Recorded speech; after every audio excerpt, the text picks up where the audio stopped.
I am Dr. Neelima Mishra.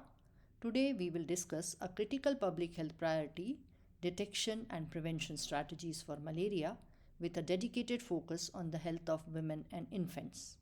These two groups represent our at risk populations, and addressing their specific biological and clinical needs is essential for our goal of malaria elimination in the country. Malaria is a life threatening disease, yet it is entirely preventable and curable. Transmitted primarily through the bites of infected female Anopheles mosquitoes, it continues to be a global burden. In the year 2024 alone, there were an estimated 282 million cases and 610,000 deaths worldwide. While symptoms like fever and chills are common, they can quickly escalate to life threatening complications if not caught early.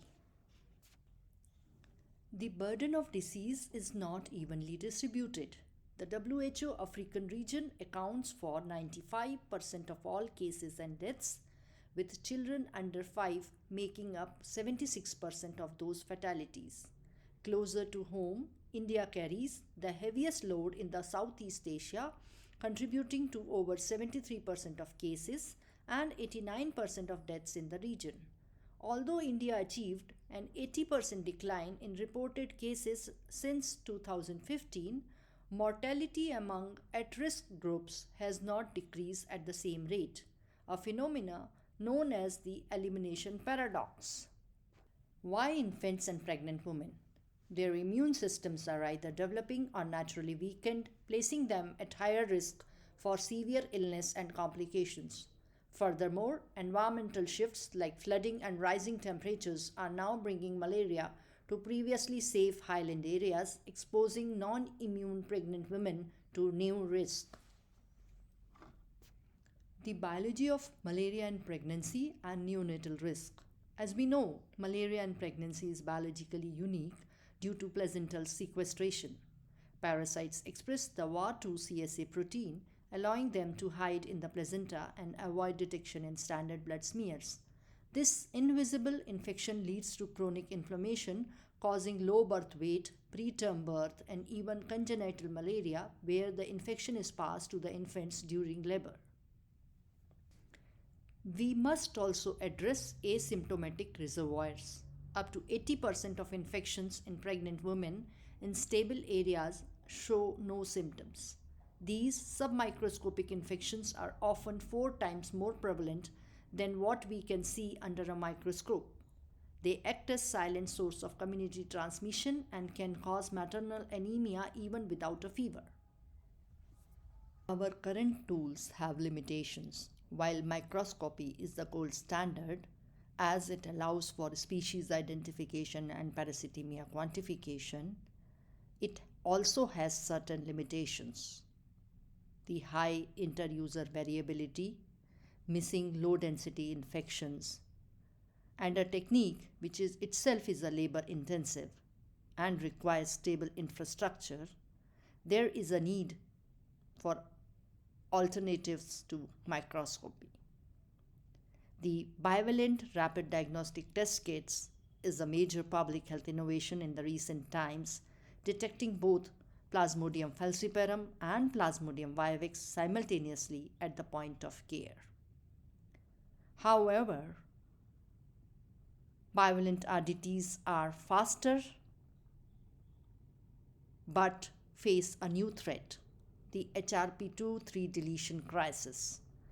These stealth parasites don't produce the protein rapid diagnostic test kits look for, leading to false negatives that can be fatal for pregnant women in the form of maternal anemia and fetal distress. Also, these undetected infections allow the continued transmission of deleted strains, potentially leading to their clonal expansions. Early diagnosis is the cornerstone of reducing complications. This involves a mix of rapid diagnostic tests for speed, microscopy for confirmation, and molecular techniques like PCR to identify specific species and ensure the right treatment is provided. Recognizing symptoms early is vital. In women, we look for fever, fatigue, and anemia. In infants, we watch for irritability, poor feeding, and slowed growth. Since symptoms can be subtle, regular routine testing in endemic areas is non negotiable. Prevention starts with vector control. Core interventions include insecticide treated bed nets, ITNs, which are highly effective in protecting pregnant women and infants during sleep, indoor residual spraying, IRS, that means spraying insecticides inside homes to kill mosquitoes, and environmental management to remove standing water where mosquitoes breed. These are our primary shields against transmission. Shifting to dual ingredient bed nets to combat insecticide resistance. The shift to PBO pyrethroid nets to kill mosquitoes that have evolved resistance to standard insecticides. Also, we need to fill the intervention gap by addressing the need for integrating long lasting insecticide treated nets distribution directly into antenatal care registration. There exists a need to integrate malaria detection and ANC services by the single window approach, screening for malaria, HIV, and syphilis simultaneously during the pregnancy. Beyond physical tools, we need awareness innovations such as the interactive series by developing culturally tailored visual aids to educate children and families on prevention.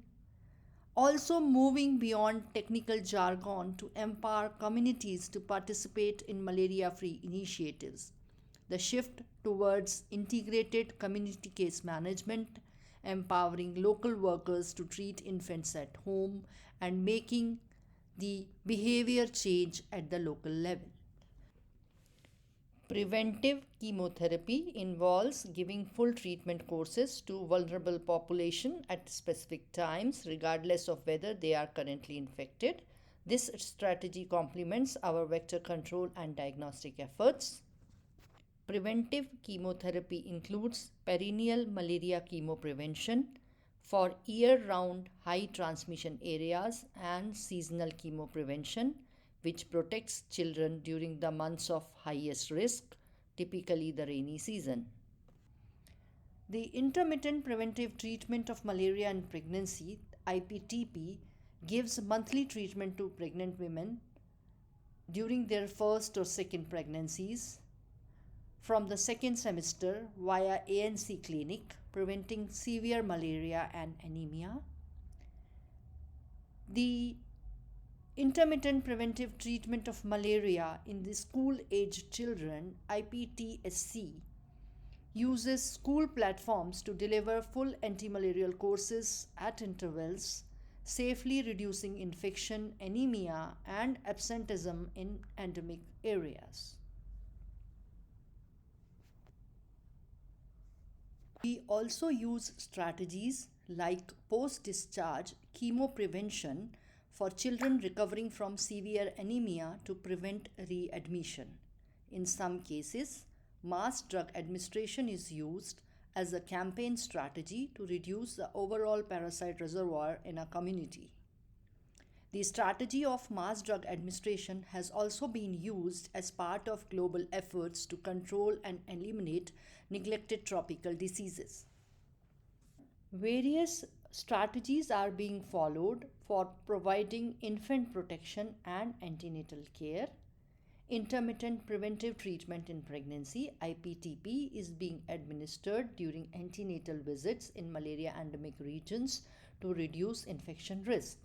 These antenatal care services are given in the form of regular checkups to help ensure early detection and prevention of the disease. The focus is on the use of bed nets, and the prompt treatment is given in the form of immediate medical care when fever or illness appears. This leads to maternal health protection, where the healthy mothers reduce the risk of malaria transmission and complications in the infants. The intermittent screening and treatment in pregnancy ISTP trial was conducted by National Institute of Malaria Research in Jharkhand, India, which showed that ISTP could detect significantly more parasite infections. However, there was no significant reduction in placental malaria or low birth weight, stating that the current RDTs miss low density sequestration and there is a need of ultra sensitive point of care tests to make ISTP effective. There were certain implementation challenges showing that while the nurses accepted the workload, logistics and RDT supply chains remained bottlenecks. There was high community acceptance of testing every time as it improved the perceived quality of ANC care. There is a need of integrated management of anemia and malaria. So, the advocacy for co-administrating iron folic acid with malaria screening to address the dual morbidity in high endemic belts is the need of the hour. Ensuring drug safety is paramount. We use pharmacovigilance to monitor intermittent preventive treatment IPTP and traveler prophylaxis. Through initiatives like Malaria in Mothers and Babies, we are moving from protecting women from research to protecting them through research by including them earlier in the drug trials. In 2021, we have two safe and effective vaccines for malaria, RTSS and the newer R21. These are being rolled out in Africa and are most effective when used alongside bed nets and chemoprophylaxis. These malaria vaccines in Africa are expected to save many thousands of young lives every year. These vaccines are now being rolled out in routine childhood immunization programs across Africa. Educating women about malaria symptoms, prevention methods, and the importance of antenatal care plays an important role in the prevention of malaria.